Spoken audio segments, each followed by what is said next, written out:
Good evening. Welcome to the first committee meeting of the year of Public Works, Parks, Recreation, and the Environment. It's Wednesday, January 11th, 2023. This will be broadcast at CPA-TV, Comcast, and Frontier Government Channels 96 and 6032. It will also be streamed via HPA-TV.org, the HPA-TV Facebook page, and HPA-TV's Roku TV, Apple TV, and the Amazon TV apps. It will also be rebroadcast and made available on the HPA-TV YouTube channel. So now that we have that out of the way, I'm going to look around and see who we have with us this evening. We have Councilman Gale, who is a voting member. We have Councilwoman Surgeon. I'm writing these down. We have Grace Yee from Developmental Services, correct? Yes, that's correct. Thank you. I'm sorry, I have very sometimes short memory. We have Deputy Director Troy Stewart. We have Mr. Sebastian Tata from Public Works. I like to say that last name. We have our Corporation Counsel, Jim Del Visco, and we have Owen Deutsch from, Owen, where are you from? Yes, also from the Planning Division. Oh, okay, that's right. I'm sorry. So, and I think Councilman LeBron, who is a voting member, will be signing on momentarily.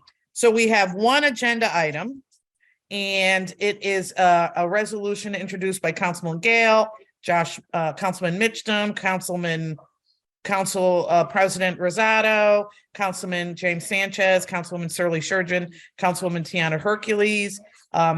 I think it's important and timely, in particularly in what it of late, but also in general. I always like to point to the resolves as something that we look to before the presentation. So, kind of the last four resolves. That the first one, the Department of Public Works reports back to the city by February 1st with its current plan for installation of speed tables, bump outs, roundabouts, bike lanes, and other traffic calming. Second resolve, Department of Public Works identify the top 10 dangerous intersections in the city where a roundabout might be feasible, would be feasible.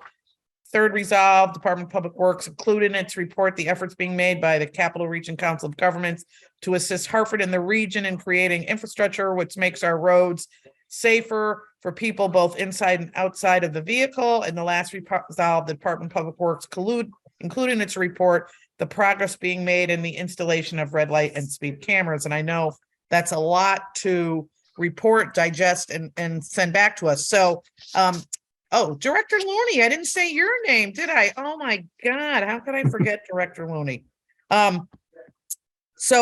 Should we start with you, Director? Yes, thank you, Madam Chair. And Councilman LeBron has joined us. And fellow council members, tonight we're going to be doing a dual department DPW and Development Services presentation on traffic calming per the resolution that was put forth by this body, I believe back in December. Grace, are you able to boot up the presentation and share your screen? Yes, I can do that. One moment. I don't know if I have to do the multiple participants can share simultaneously. Oh, no. Can everyone see my screen? Okay. Yeah, there we go. Beautiful. Okay, so as I said, we're here to address the issues brought up in the resolves of this resolution. We can go to the next slide.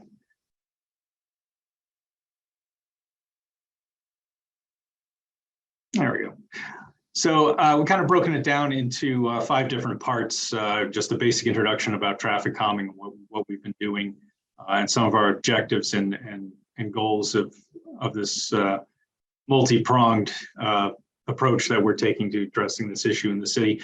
We'll have transportation programming discussion about a number of our initiatives that are underway, and that we're going to be continuing through the rest of the year. Slow streets following the paving, Vision Zero, and some of the other miscellaneous transportation design efforts that we've been undertaking. We've done some research on traffic crash and fatality data, and we have some information to share about what we're calling the high priority intersections, which are showing, at least from the crash data perspective, as being the most dangerous in the city. And we'll talk about roundabouts and whether they're really feasible and desirable at those particular intersections. We'll also be talking about the efforts that CROG has undertaken in collaborating with the city of Hartford in advancing the cause of traffic calming, both in the city and at the regional level, and also a summary of where everything stands on the red light and speed cameras issue. Next slide. So the overall objectives and principles that we've been working with since we really started this probably about, I would say, 2 years ago, the traffic calming efforts really ramped up. And we've been looking to develop sort of innovative, quick hitting projects that are often referred to now as tactical urbanism, things that you can rapidly deploy to help address a dangerous situation without waiting the months or years it might take to design and construct a more permanent solution. We're obviously looking to reduce speed. That's a big issue, not only in Hartford, but around our region and our state. Discouraging aggressive driving, protecting pedestrians, bicyclists, other folks who are not in a vehicle, but have a right and a desire to use our streets and sidewalks. Reducing crashes and preventing injuries and fatalities wherever possible. And as part of this too, we want to help neighborhoods sort of gain a greater ownership or a greater sense of ownership of the street network in their particular neighborhood, which really ties into our bottom point there that we have bolded, that traffic calming measures are not all just one solution that works everywhere. These really need to be tailored to the different streets and neighborhoods and urban design of the varied parts of the city of Hartford. Next slide. So we're essentially striving for this goal of creating safe and complete streets for all of our roadway users, regardless of what mode of travel they may be using, their age, their physical ability, their race, their income. And in doing this, we've sort of taken a three-pronged approach, working with in collaboration between DPW and DDS, that really we feel addresses the unique character of our streets and our neighborhoods, which are, although in a relatively small 18 square mile area, we have a great diversity in terms of housing stock, development levels, parks, and the street network itself. So on the left-hand side, we have Vision Zero, and for those who may have heard that term, but might not necessarily have seen a definition for it, Vision Zero is really a strategy to eliminate all traffic fatalities and serious injuries while increasing safe, healthy, equitable mobility for all people. So this prong of our approach is focusing on major corridors and intersections that's really data-driven based upon the crash data that we've gotten from the repository up at UConn. Our second prong is slow streets.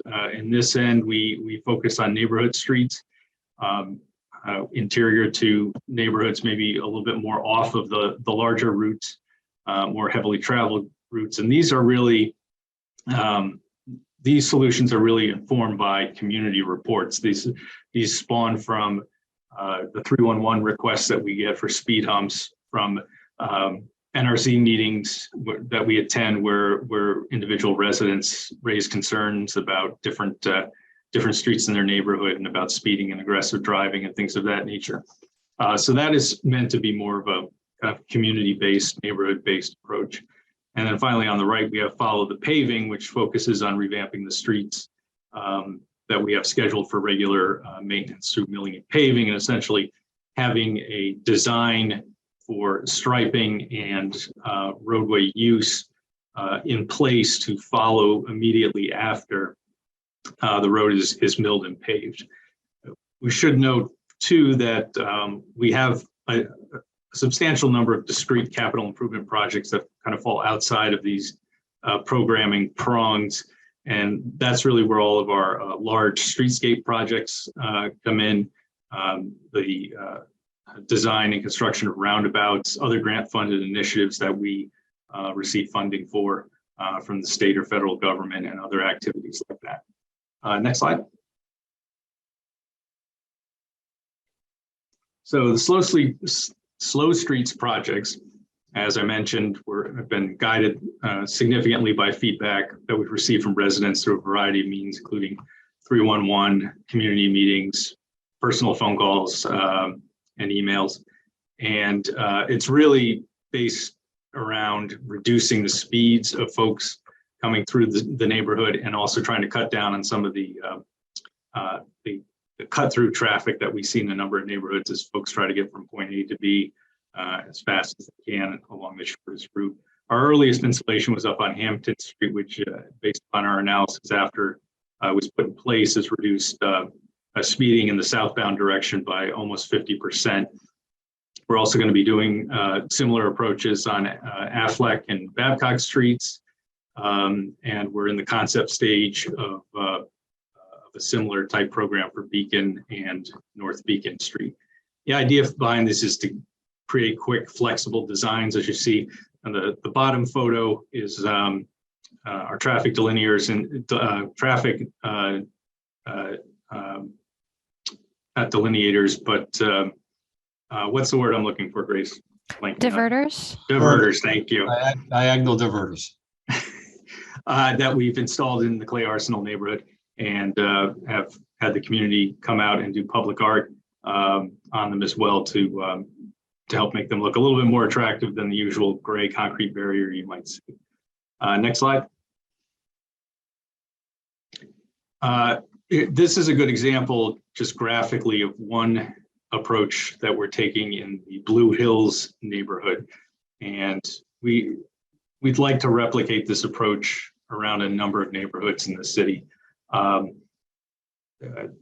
We're essentially looking at the long north-south routes through the neighborhood, where we've had a lot of instances of speeding and aggressive driving.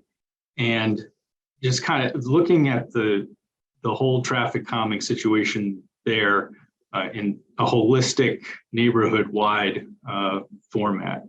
And so by treating multiple streets in parallel, such as Palm, Line, Granby, and Cornwall, we're hoping to limit cut-through traffic and reduce speeds throughout the neighborhood, which, as everyone on this meeting knows, have a number of schools and other institutional uses within the neighborhood that we want to be particularly sensitive about. So you'll see a whole menu of possibilities. And we're working through this right now. This has been largely an effort by Grace and Owen and Sebastian from my office, talking with the community about which one of these items from a menu of options is most appropriate at each of these different locations. So this is kind of the holistic approach we take at the neighborhood level, and we'd like to continue to do this through the rest of 2023 as we kind of move our way around the city. Next slide.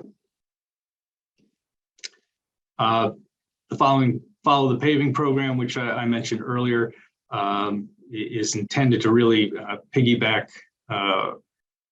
striping plans and lane usage, things like that, staged in a way that it follows right after we do our traditional milling and paving operations. For this coming spring, we're going to be doing this striping on Allen Street, Burnham Street, Church Street, a couple more streets as well. So you will see that as soon as the temperatures get high enough to do epoxy striping. And we are currently in the process of developing our 2023 milling and paving list. It's being refined. What we've been doing is over the past couple of years to kind of avoid the conflicts with utilities, where you end up with a situation where you pave a road and then 4 weeks later, one of the utility companies shows up and digs trench through what you just paved, and trying to avoid those situations by meeting with the utilities during the winter while we're still putting together our milling and paving plan, and kind of working around each other's needs in terms of what work the utilities have to get done versus streets that we feel absolutely have to be paved. So one of our staff members in my office is working on that now. The couple of the lead candidates for updated striping as part of the paving program include Hillside Avenue, Edwards Street, Spring Street, Ridgefield Street, and there's a list of about another 60 streets that we're currently going through, and that's what's being refined right now as to how many of them we can get into the program and which should take the highest priority. Next slide. So Vision Zero, as I mentioned before, the definition, the principles of Vision Zero, we've been using those to guide our efforts through all these different traffic calming measures that we've been implementing. We're looking to, program streets for design and engagement, major corridors and intersections as part of this program are prioritized based upon crash fatality data.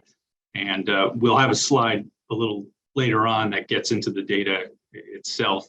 But based upon the analysis that our team has done, some of our high priority Vision Zero streets that we categorize as such would be Tower Avenue, especially between Coventry and Rutland Street. Initial treatment there might include some quick build islands, maybe something similar to what we've done on Weathersfield Avenue with obviously some modifications based upon the differences in the neighborhood and the street system there.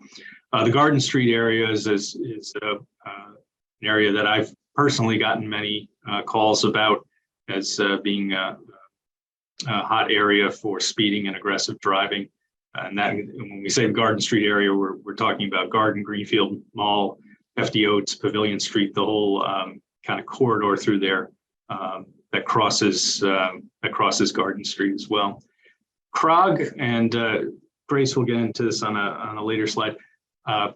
Krog and the Clay Arsenal Residents Association have been working together on a variety of potential traffic calming efforts, and this is going to sort of build off of that effort that's been undertaken from the regional organization standpoint.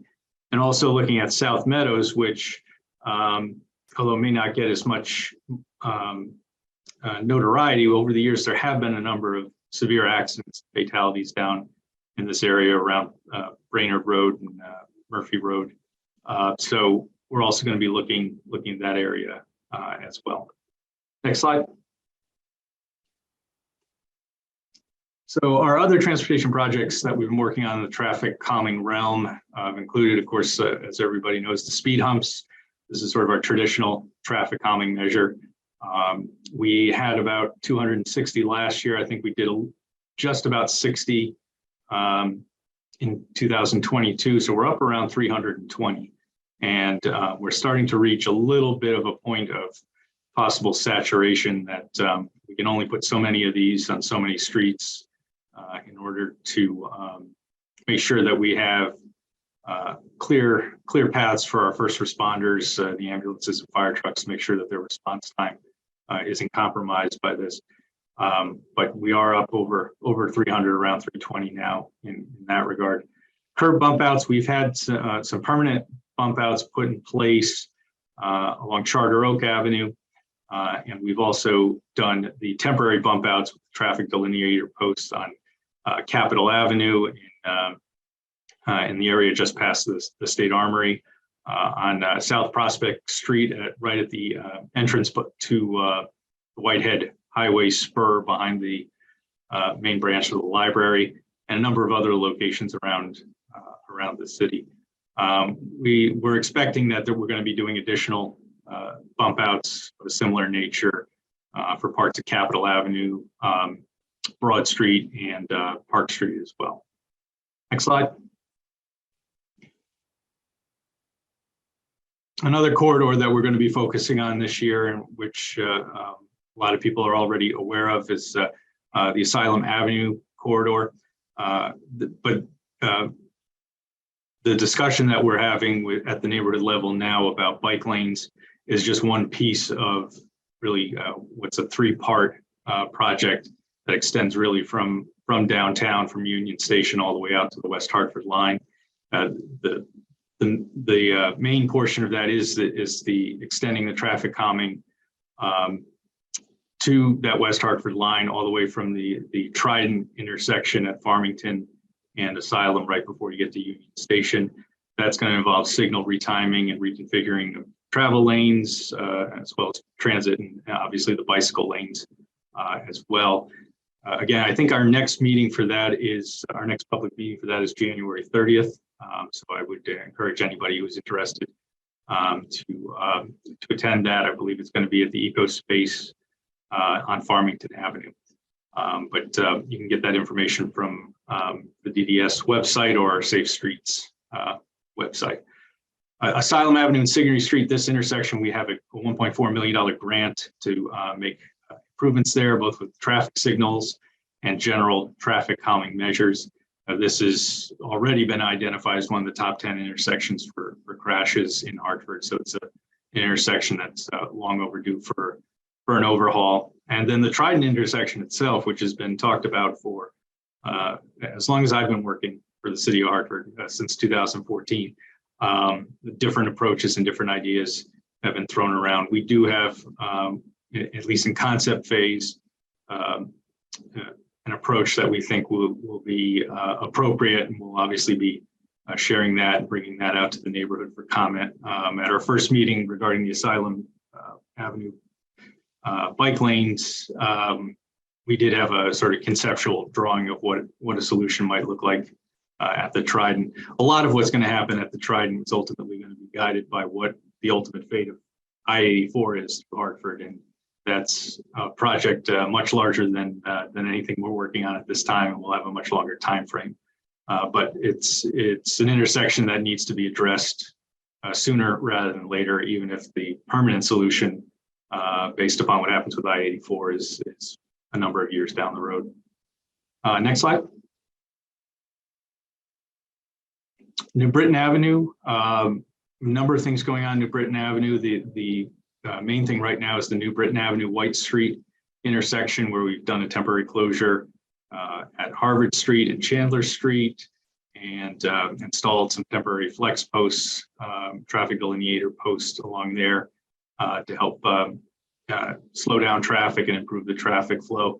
We have a design in place for a roundabout. This is one of the options involving one element that we're still trying to settle upon, which is a Veterans Memorial that's currently at the intersection where that should ultimately end up.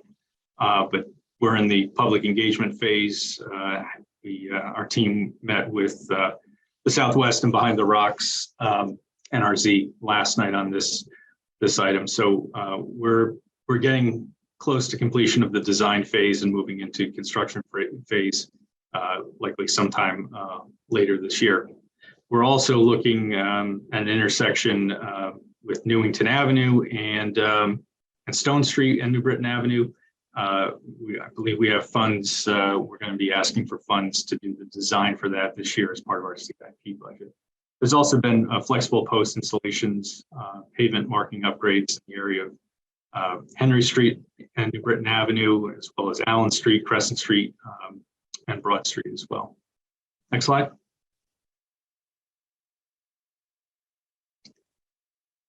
In the near future, we're going to have the Sigourney Street cycle track start to come into play. This is a DOT City of Hartford collaboration for a cycle track. For anyone who's unaware of what a cycle track is, it essentially is a separated bike lane protected from vehicular traffic that and other traffic that allows bicycle to be not on the street in the form of a bike lane, but away from parked cars and interior of the parked cars closer to the inside of the property. This one is going to be going up over the Sigourney Street Bridge and will eventually tie into the Trident area as well. We have a major resurfacing project, milling and paving of Main Street from Gold Street all the way to Park Street. As part of this, we're going to have a substantial traffic striping component that's going to work in some road diet elements, bicycle lanes, refresh crosswalks, things of that nature. That should be getting started as soon as winter breaks and the asphalt plants open. We've already done had our contractor do a few small concrete work items in the right of way before it got a little too cold to do that. So that will be rolling out in the spring. And then this will kind of transition into the Reimagining Main Street future streetscape project that has been discussed in public forums previously. Next slide. And finally, we really have a whole list of other, I wouldn't say smaller projects, but projects that are kind of standalone items. Our streetscape projects, including a large project on Farmington Avenue, North Main Street, the Reimagining Main Street that I just mentioned, making the temporary traffic diverters on Russ Street and Babcock Street and Frog Hollow permanent as opposed to temporary. A lot of intersection treatments and reconfigurations. Particular importance that what we're working on right now is the intersection of Park Street and Broad Street, which is a very tight intersection and has a lot of history of crashes, vehicular crashes. So that's one that we're focusing on right now. We have a number of things under concept. As I alluded to earlier, the coordination between the Clay Arsenal traffic calming that CROG has assisted with, linking up with traffic calming on Garden Street and that Greenfield Street area. We have the Heartline Riverlink project, the Newington Avenue, Stone Street roundabout at the intersection with New Britain Avenue is also in the concept stages. And then we have a number of projects that are out to bid or under construction that are listed here. The Community Connectivity Program is a $400,000 grant that the city received to do primarily traffic striping on, I believe, 10 streets throughout the city. And then, as I alluded to before, the paving program will continue.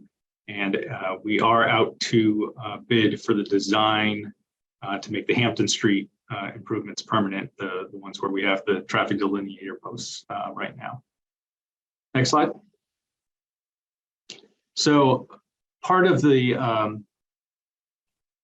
resolution that council put forth was to try to identify the top 10 most dangerous intersections in Hartford and where roundabouts might be appropriate. So there's historic data. On the right, we have the dashboard, which is from the Connecticut DOT, which helps us do our analysis. And when you combine that with the Yukon repository of data and crash data, enables our team to be able to do a very strong analysis.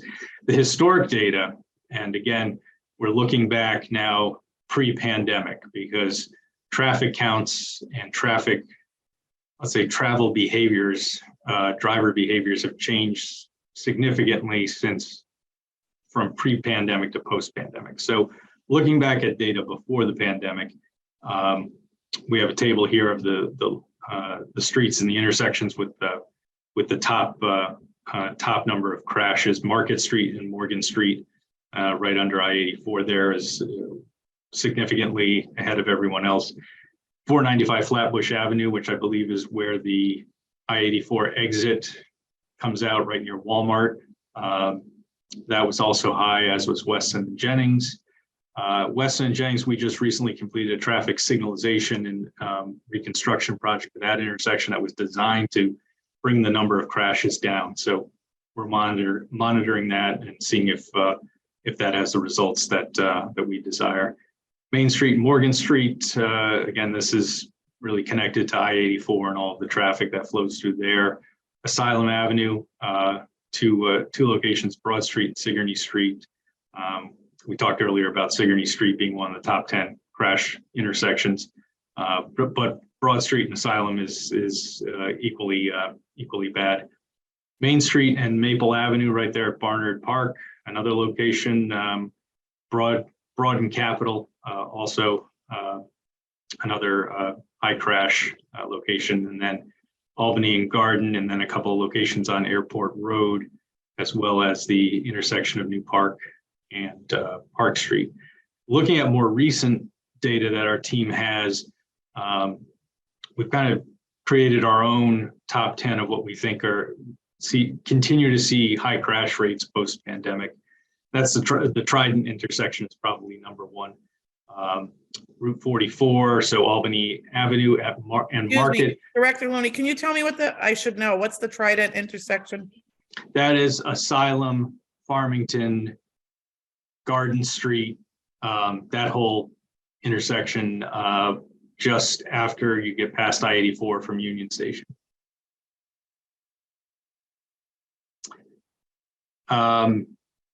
We're not sure about number two, and so we're checking with the state on this because Route 44 is Albany Avenue and in part Main Street, and those streets don't intersect with Market Street, so we're not sure if they just have it named wrong, but we're looking into that. Farmington and Sigourney is also one that we're seeing a crash data elevated. Sigourney and Asylum, again, as was on the earlier list. Homestead and Woodland over by St. Francis. Albany Avenue / Main Street and Pleasant Street, right next to the Argoat Stadium. It's number 6. Broad and Capitol, Asylum and Woodland, Broad and Park, and then Sydenham West Boulevard in the west end at the I-84 ramps. The colors you see when we have green or blue are streets that right now we're actually either actively working on something in design or construction, or something is in the concept phases of work in terms of traffic calming measures. So pleased that we've hit a lot of our locations, or are in the process of hitting a lot of our locations that have elevated crash data. And the yellow ones are ones that are, well, in this case, really involve the state to a large part, because you're dealing with either off-ramps from I-84 or it's a state route. So although I should note that down in New Haven, Connecticut DOT allowed for the first time a raised crosswalk on a state route on Townsend Avenue. We're going to be reaching out to the state to ask them about things that they might be open to if they're willing to do that in New Haven. We have a couple of spots in Hartford that I think would benefit from that as well. Next slide. So Grace, can you jump in here at this point and talk a little bit about the CROG collaboration? That's really, DDS has been driving that pretty substantially. Yes, I'm glad to connect. And again, this is Grace with the DDS Planning Division. Our teams work closely with the CROG staff on a multitude of different projects, and we also connect with them on a regular basis through different types of stakeholder meetings. Some of the efforts that have been discussed throughout this presentation include one, the traffic calming implementation in Clay Arsenal and Frog Hollow. Some of those painted diverters that you saw were thanks to the assistance and funding support of CROG.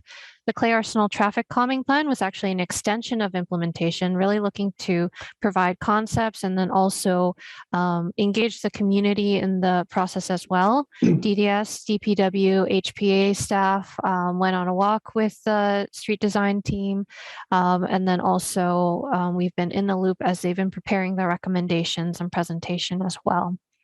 Separate from that, our regular meetings with them include both the Complete Streets Task Force, which we hold on our end at the city side, that involves multiple different stakeholders, not just CROG. On the other end of things, CROG has both a transportation and a bike ped advisory committee, and we have staff, principal planner, as well as other members of our DDS team attend those as well. And on occasion, DPW. In addition to that, we wanted to note that we also work with them on complementary transportation efforts. So maybe things such as grant writing, joint applications, as we did in 2022, or the Metro Hartford Rapid Route Study, where we provided comment and engaged with them, and then also assisted them as they got through the process with planning and zoning and council review. The East Coast Greenway Gap Study is a study that is actually going to be kicking off very soon and is intended to create an a multi-municipality connected network between Bloomfield, Hartford, and East Hartford, and it actually connects to the larger East Coast Greenway, which stretches from Maine to Florida. Outside of that, there's also the micromobility feasibility study, which had recently wrapped up. As some of you may know, our micromobility system is made possible with the partnership with CROG as well. And then right now they are in the process of updating their metropolitan transportation plan, and we've been keeping an eye on that too. Great, thanks, Grace. Okay, so our final piece here, red light and speed cameras. This is an issue that I was doing some research on this. This has been lobbied for by various constituencies in the state of Connecticut for going on 2 decades now. I know New Haven has always been a big proponent of having these safety devices in place. And going back a number of years ago, there were bills introduced, I believe 2007, 2009, 2010, 2011. All of which would authorize pilot programs in municipalities with some different requirements. At least 3 of them got favorably out of committee, but were never taken up by either the House or the Senate. The current state Connecticut legislation, unfortunately, does not allow for us to implement red light and speed cameras at this time. There was a Senate Bill 1202 back in the 2021 session that approved a 2-year pilot program for CONDOT to put up speed cameras and movable speed cameras in up to 3 locations, 3 work zones. Their focus was to be on work zones, whereas speed limits were 45 miles per hour or greater. The way it was designed to work, violations were only going to be issued if the driver was operating 15 miles per hour or more over the speed limit. They would receive a written warning for the first violation. I think the second violation was $75. And then that goes up to $150 for any subsequent violation after that. And the law would allow for the Commissioner of Transportation to use third-party vendors to help with this service, and it prohibited violations from being used for insurance purposes. So if you got a ticket for $150, it wouldn't put points on your license or get reported to your car insurance company. So it wouldn't be included in the driver's operating record. That was supposed to take place this fall, from what we understand, for reasons I'm not currently aware of, but we'll look into. It has been delayed. So that project program has not actually rolled out yet. And when you look at sort of the history in Connecticut, it's a lot of different questions have been raised. Obviously, you have folks who are very much in favor of this. There are folks who have also questioned how you would operate this program. What about using a third-party vendor? I think some of the pushback has also come from the fact that some folks feel that you're basically outsourcing a policing power of the state, and that this is something that maybe is more appropriate for state troopers to do. And should we, be as a state be outsourcing one of the many things that our state troopers do, and also some of the data on the effectiveness of the cameras. For example, there's been some studies that have shown that the red light cameras clearly reduce side impact, angle impact, crashes at intersections, because you're helping prevent people from running through red lights as the other side is turning green and those cars T-boning the car racing through the intersection. But it actually may increase, in some instances, increase the rate of rear end crashes, because people are scared of getting a ticket and they'll slam on their brakes so they don't go through the red light, or don't go through the yellow light, and the person behind them plows into them. So there's a lot of back and forth about this. It seems to come up every year at the legislature. I think it's getting more traction, particularly as more and more states roll this out. We have this large, I believe it's $1.5 billion transportation bill that has recently been passed through the federal government, that I think covers the installation of these cameras. I think ultimately, folks are wondering, well, if they do it in Ohio and they do it in Pennsylvania, what's so unique about Connecticut that keeps us from being able to take this up year after year? So in terms of the city, I think we need to continue to lobby for this change in state legislation. But in the interim, start thinking about, if we were permitted to do this on a pilot program, start thinking about what that program would look like, how we would set it up. Would we need a third-party vendor? How would all of that work? I believe New Haven did actually have some pilot program in the past. Sebastian from my office is looking into what the results of that were and how they formulated their program. So more to come on that. But that's really where we stand on the red light speed cameras.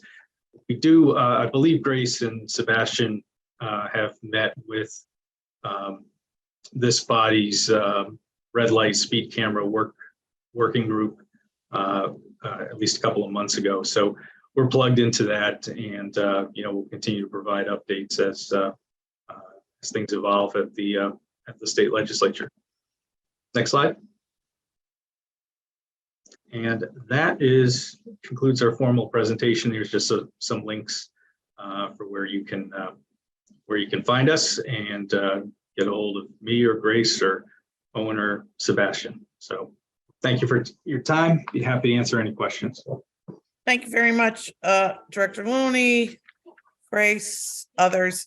Can you, before I go to my council colleagues, can you send us that presentation also? Absolutely. Okay, thank you. I see Councilman LeBron has his hand raised. Thank you, Director Looney, for such a thorough presentation. And beforehand, before I ask my questions, and through you, Madam Chair, I do want to preface that my dog asked me to take him outside, so I had to use my dog needed a bio break, and so I may have missed any of these questions. So I want to apologize in advance if I'd like to know, Councilman, how exactly did he say that? Well, he kind of just is very demonstrative. He looked at me and pointed at the door. Pointed, okay. Yes. He's a pit bull pointer. It's good to know. Okay, Councilman. All right. So for the so in terms of our relationship with the DOT and the state in particular, so I live in the Asylum Hill neighborhood, and we know about the Sigourney overpass, which is beautiful now. It's amazing. So, but prior to that, the overpass was pretty bad for a long period of time. And I think this even preceded me even being on council, where they asked for the community to go to their meetings. And I would go to the meetings, Director Looney, and they would say that the reason why the overpass was the city. And then I would go to city meetings, and the city would say the reason why the overpass is the way it is because of the state. So how do we, in terms of, this is about traffic calming and reducing those things, but I just remember how treacherous that road was, and I'm sure that there were accidents as a result of that. Has that, number one, has that improved? And number two, how can we improve those relationships and that interaction so that way we can expedite as quickly as possible getting Sigourney Street to the amazing way it looks now? Through you, Madam Chair. Yes, the relationship there have been challenges in the relationship in the past. I get a sense of some changes in the thinking at DOT that I think are very positive for us as a city of Hartford. The whole concept of, as I mentioned earlier in my presentation about New Haven being able to get DOT to do a raised crosswalk on a state route, again, a minor state route, not like a Route 1 or Route 5 or anything like that, but to have that conversation go in that direction, I think it's a little bit different than things might have been in the past. So I'm cautiously optimistic that going forward, some of the things we may have experienced previously will be less of an issue. And we're going to continue to work on building those relationships just by keeping the lines of communication open and talking frequently. So this is an issue I think that DOT understands is a critical issue, not just for Hartford, but for the entire state. We're all concerned as professionals of what we see in numerous locations. So I think they get it, and I'm looking forward to the things being a little bit more progressive in terms of our relationship with them. Thank you. And through you, Madam Chair.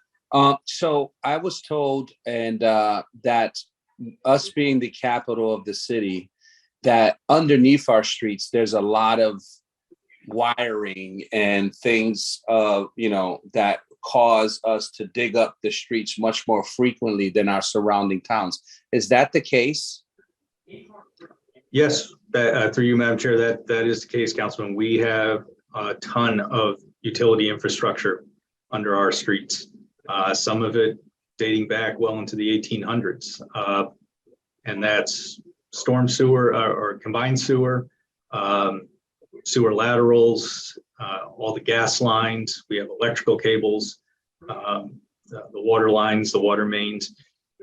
We do have a significantly more infrastructure than most of our neighbors.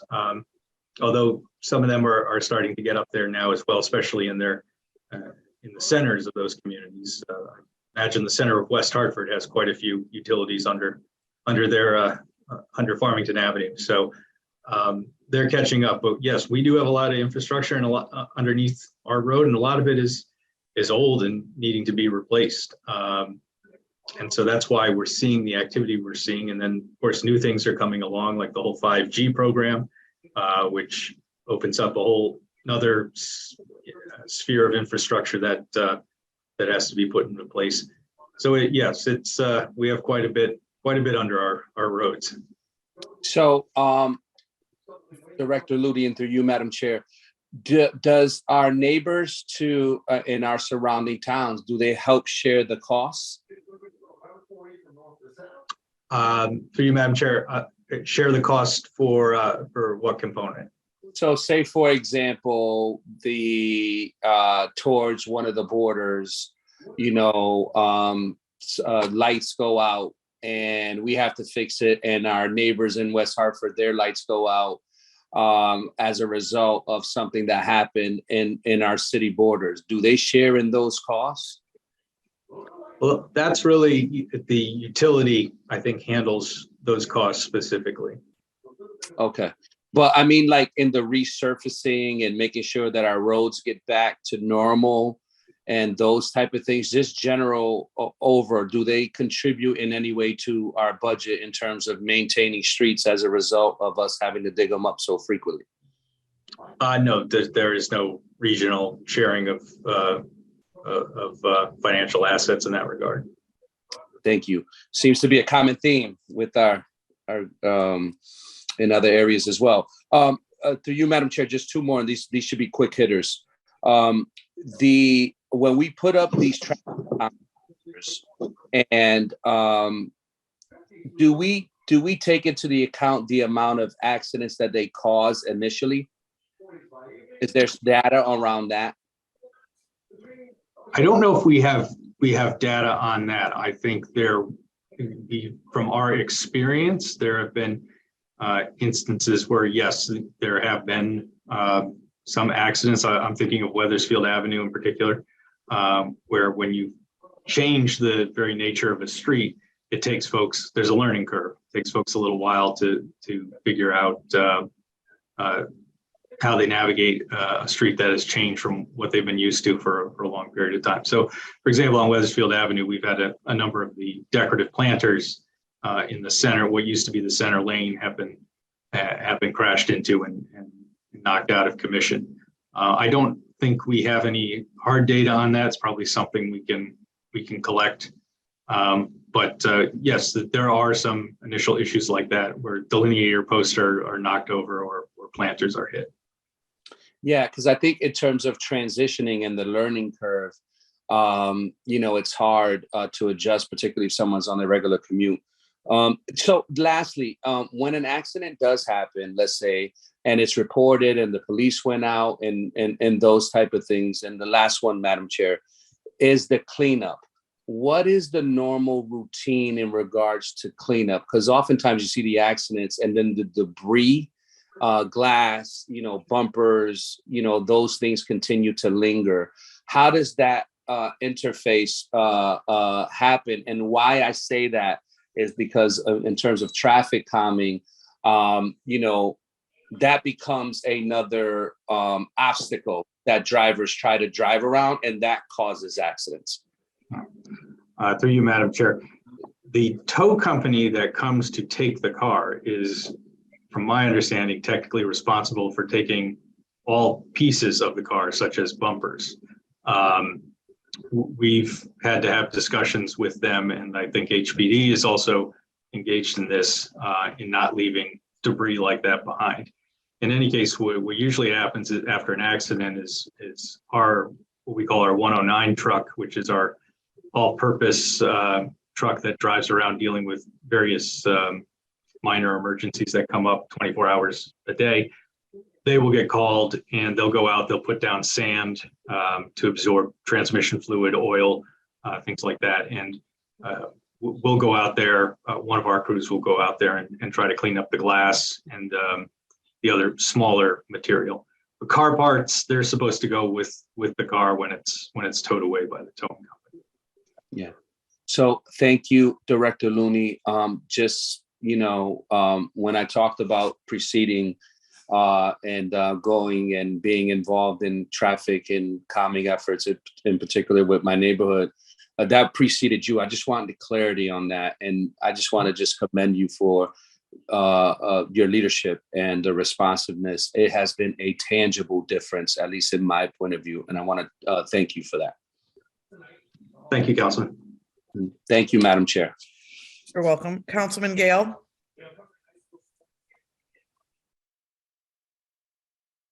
Thank you, Madam Chair, and thank you, Director Looney and Grace for the presentation.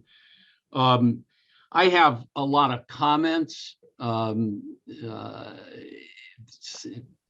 My comments may include some questions, but let me just sort of launch in and give some feedback here. I'm very pleased to hear what Director Looney said about Connecticut DOT ConDOT and their outlook, because certainly from my perspective, ConDOT has been overly focused on the automobile for far too long, and absolutely needs to start to redirect their energies so that you take into account the fact that there are human beings in our state, and some of those human beings might be on foot and some on bicycles, some on motorcycles, and they need to be able to travel safely on these streets. And doing that, some of that also implicates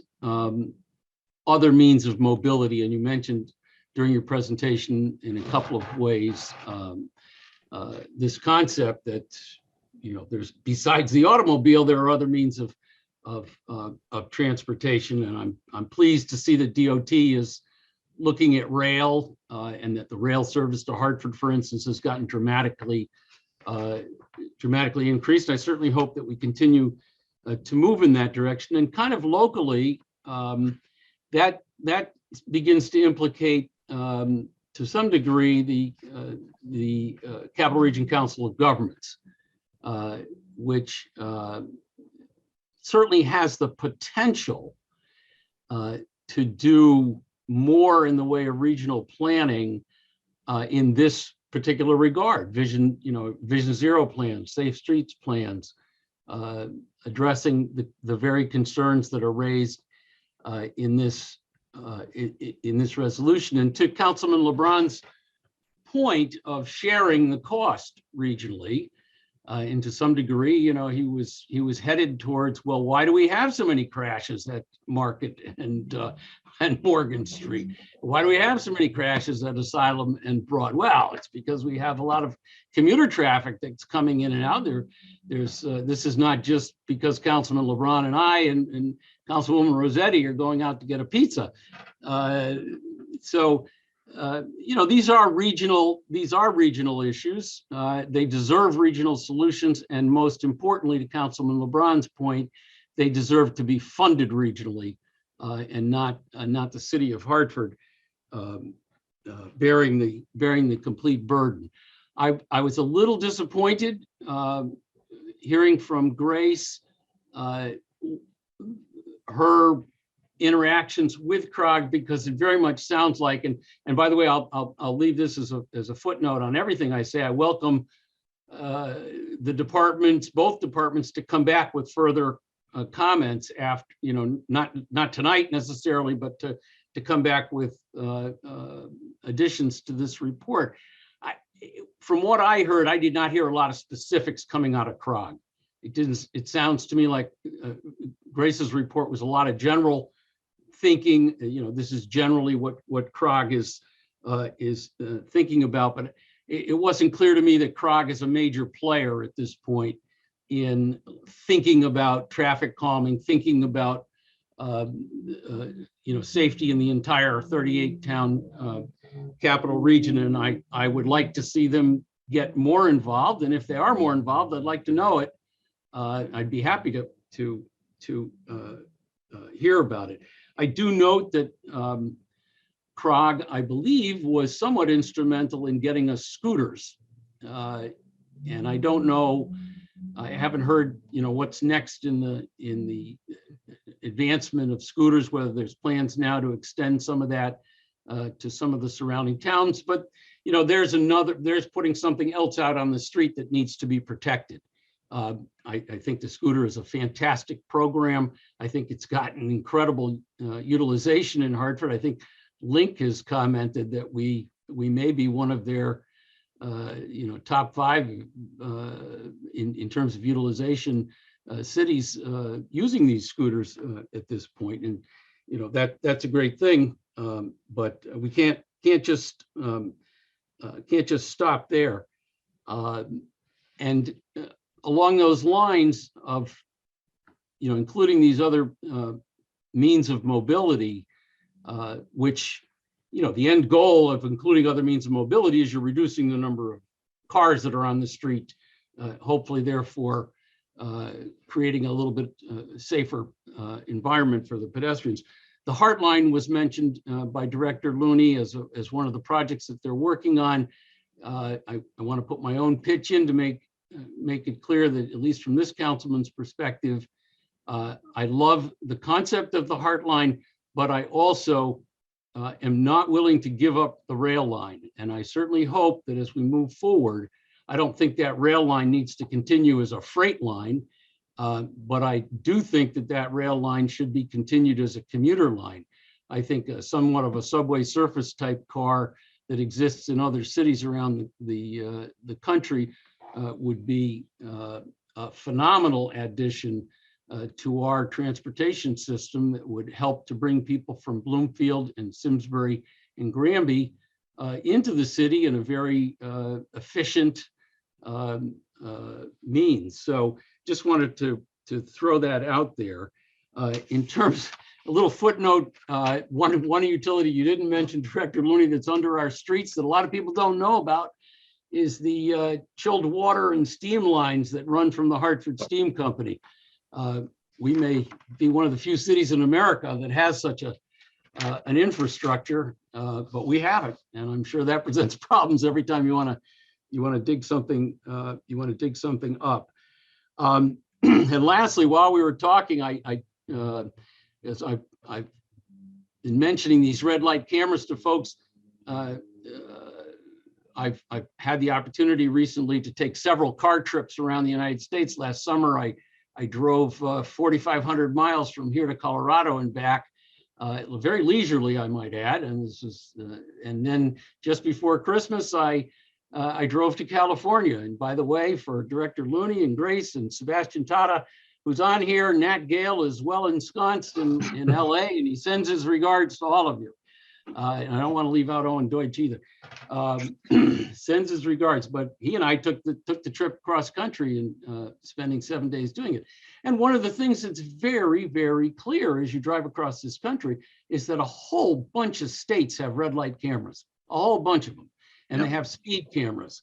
And so while you were talking and giving the sordid history of Connecticut's weak attempt to try to get red light cameras, I went online, and there you have it. The Insurance Institute for Highway Safety has a chart that lays it out: speed cameras, red light cameras, and how many states have them. Well, I just counted it up. 36 states and the District of Columbia. 36 states and the District of Columbia allow for red light cameras at this point. So we are very quickly becoming a minority, part of a minority community that we don't want to belong to from our perspective. So thank you very much, Madam Chair, for the time. That's really, I don't have any specific questions, just that feedback and those comments. Thank you. Thank you, Councilman. Councilwoman Sturgeon.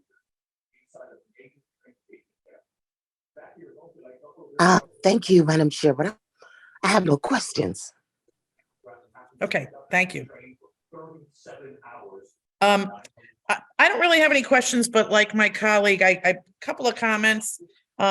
Just in general, I know the importance is, how it's physically done and, your public works folks, but I'm reminded often by others that there's a long-standing thought on also the visualization, and how it looks and what it does, particularly for urban areas, if we're not thinking about that simultaneously. And I have, I know we're trying to figure it out sometimes on the fly, but I have colleagues, but I have residents who say, it's really pretty ugly. And I know we're trying our best to not have it be pretty ugly, because we also, how do you equate, safety and, so forth and so on, but it is pretty ugly. And I was on the call for the roundabout on White Street yesterday, which, as someone who's lived in that neighborhood most of my life, it was a horrendous intersection anyway. I mean, it was the weirdest. I don't know what person thought up that intersection. I think it must have happened over time. At least I hope so.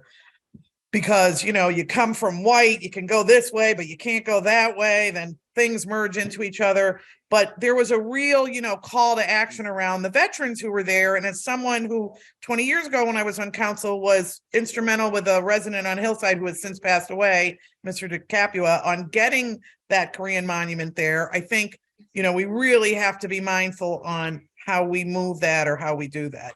But the last thing I'll talk about is, and I'm preaching to the choir. I understand that. Trees. Oh, I know you're going to go, is she saying trees again? But trees are a natural, especially in major thoroughfares and other places. They're a natural thing that slow people down. Some of it might be if you hit it, but that's not what I'm talking about. It's trees work. So I know, if we had all the money in the world, we could do things in a different way. But I certainly want us to think about the visual impact. urban areas, what we're saying to people, that it doesn't become, when you said, we're a saturation of bumps. I have to be honest, I was glad in the sense that bumps to me, even though I know they slow people down, I also look at them as almost people giving up. We couldn't think of anything else, so we did a bump. I was in a meeting years ago with a Department of Public Works people, none of you. And it was just, it's quick and dirty. We can do that. And that statement has stuck with me for a long time. So I know Owen, Grace, Mike, I'm preaching to the choir, Mr. Tata, that this is something that I know you think about, but I just wanted to make the comment. All right, thank you, Councilwoman. With that said, this is a resolution that just was a presentation, so we're not going to vote on it, correct? Madam Chair, we've kind of brought this up in the Another past. time, yeah. Yeah, and it's I think offline, perhaps we need to have a meeting with Corp Counsel at some point to just refine our procedures, because the resolution itself calls for a report on or before February 1. We haven't passed the resolution, and yet we got the report. And we thank you for that. But it does sort of call into question, are we supposed to be doing this a little bit Right, are different? we voting on accepting this? I mean, so I think we can certainly report back, and so the council receives a report. We can report this back with the report that was presented by Director Looney. So we're reporting back everything to council without necessarily taking any action on it, just receiving a report back. Attorney Del Visco, is this your? I see no harm in giving it a favorable recommendation, so that it's passed, the report has been given, and I see absolutely no harm in giving it a favorable recommendation, given that it's a resolution that's on the agenda. Okay, so with that said, is there a motion for a favorable recommendation? Absolutely. I'll move it back to council with a favorable. Is there a second? Councilman LeBron? I second. All in favor? Aye. Opposed, abstained? Then we have now made it that it's sent back favorably, and a thank you. And to Councilman Gale's point, let's have a discussion offline and maybe think of something for these types of resolutions going forward. But I thank you. I thank you all, and I am now making, if there's nothing else to be said by anyone, going once, going twice, I'm sure you all want to stay here. I'm going to do a motion to adjourn. Thank you very much. Have a good evening. Good evening. Thank you, everyone. Thank you.